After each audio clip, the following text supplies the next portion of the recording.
Hi, good morning. I am now here at the kitchen cooking or making crab roll salad. Yeah, I unwrapped the crab stick and then sliced them.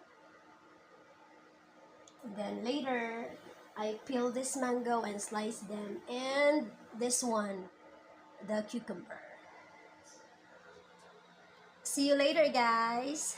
Have a nice day. Pero ako, ginising lang ako ng pulikat. Natakot ako. Akala ko mamatay na ako. Parang niremind lang ako na ito yung day na pinanganak ko si Fred.